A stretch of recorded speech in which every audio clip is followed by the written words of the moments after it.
As I mentioned earlier, the hopeless and hapless Chris Bowen was at it again this morning, doling out $432 million for a green hydrogen hub in the Hunter Valley, despite Origin Energy's withdrawal from the project late last year. And true to form, Bowen used this as a chance to get on his high horse. There's plenty of people who say, green hydrogen's too hard. There's plenty of them in politics. There's plenty of them in the media, sitting like Stadler and Waldorf up watching the Muppets criticising everything. Well, actually, green hydrogen is hard, but not impossible. Yeah, as I said, there's only one Muppet show, and that's Bowen himself. Joining me now is Aidan Morrison, Director of Energy Research at the Centre for Independent Studies. Aidan, welcome. Thank you very much for joining me. Green hydrogen is failing across the country. It's failed across the world. What does it say when you have Origin pull out of a project and then the taxpayer having to come back in and try and prop it up again? It says that Chris Bowen is willing to spend unlimited money to rescue his own narrative at taxpayers' expense. That's what it's happening. This is quite a small hydrogen project. It's 50 megawatts electrical, and he's spending $430 million on trying to support that project. Just to put this in perspective, 50 megawatts is about 0.3% of as much hydrogen as the current integrated system plan expects we're going to have in the future. So if this is a 0.3% effort and it already costs $430 million to support it, we're going to be spending hundreds of billions of dollars of taxpayers' money to get to where he says we're going to go. So this is just an absolutely incredible slap in the face for taxpayers, because it shows that he's willing to spend any amount of money to score a tiny win. And what's more, I'd like to emphasise that Orica says on their own information page this will only displace 7.5% of the natural gas they need.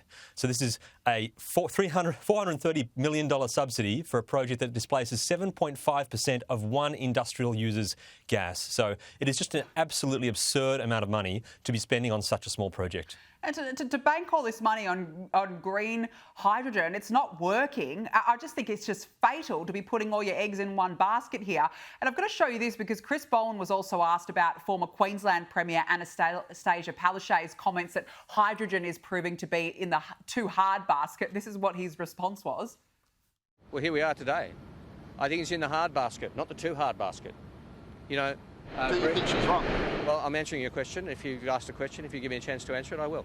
It's in the hard basket. But we don't put things in the hard basket and then ignore them. We put things in the hard basket and work on them together. So, Aidan, who's right, Bowen or Palaszczuk? Look, Palaszczuk is correct, but it always was too hard. Green hydrogen is basically impossible. And to make it even remotely possible, you need to have renewable energy that is completely reliable and essentially free. All right? It is just so hard. It is impossible to make hydrogen work economically at all. And it's certainly not possible if you don't have absolutely, essentially free electricity, renewable electricity. We're proving at the moment, every day is revealing that renewable electricity is actually quite expensive once you try to make it reliable. And so there is just no chance that any of this stacks up. So he's just forcing it. Absolute pure brute force, throw any amount of taxpayers' dollars. It's a whatever it takes subsidy to get a small win on the board. And it's absolutely disgraceful. Yeah, it's extraordinary. Now, New South Wales's flagship renewables project, this centres around Dubbo and Dunedoo in the regions, has already blown out by billions of dollars. When it was announced 5 years ago, it was estimated to cost $650 million. It's now risen to $5.4 billion as of February last year. This is the Central West Orana Renewable Zone. Aidan, you know, how can the government keep telling us over and over that this is the cheapest form of energy when the projects are blowing out or being delayed or cancelled?